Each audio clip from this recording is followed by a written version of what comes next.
Hello and welcome to nearly the end of the semester. Something that I wanted to visit with you all about today was the budget plan for the final project.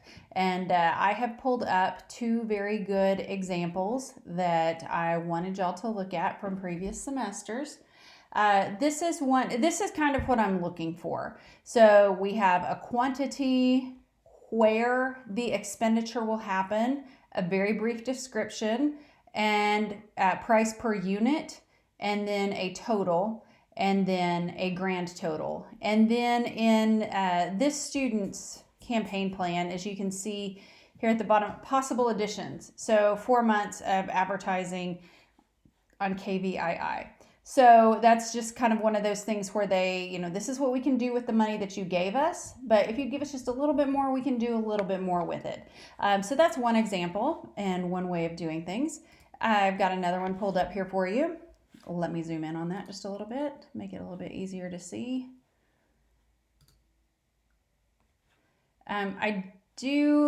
This is just, a lot of this is just, I'm sorry, this isn't going to zoom in. A lot of this is just a matter of personal preference and design style.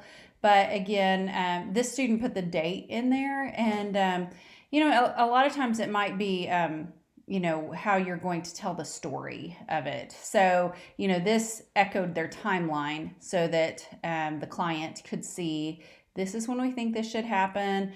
This is a brief description of it. This is how much, and then some notes about it. In every semester is different. And so last year, this group of students were planning to do some sponsorships, seek some sponsorships. So this has credit to the account and also some debits from the account. So that was just based on last year's client. If you're not planning on doing fundraising to help pay for your campaign, then you would not have anything in the credit column. But it just kind of depends. But I just wanted to give y'all a couple of examples and let you know.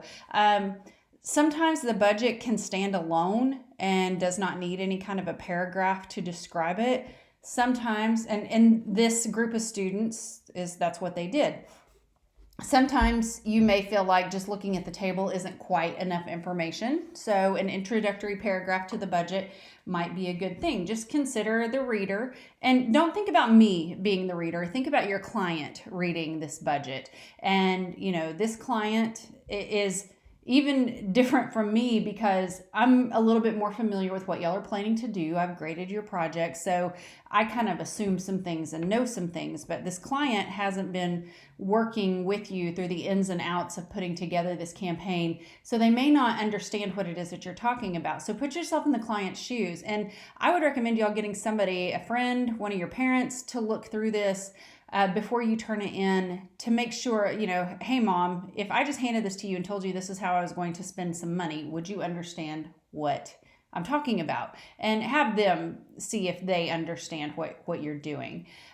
Some other advice for you, and I talked about this in the Zoom meeting on last Tuesday, but I go through the budget and I make sure that if you mentioned it in the budget, it's in your plan. And also, if you have something in your plan, did you put it in your budget? I also do check the math. So make sure your math is correct. And I check it with a calculator so that I know that it's right. So make sure those tiny details are taken care of. I would love to visit more with you about this part of the project. So if you want to schedule some time to talk, or if you want me to look at your budget ahead of time, I would be happy to help you in that way.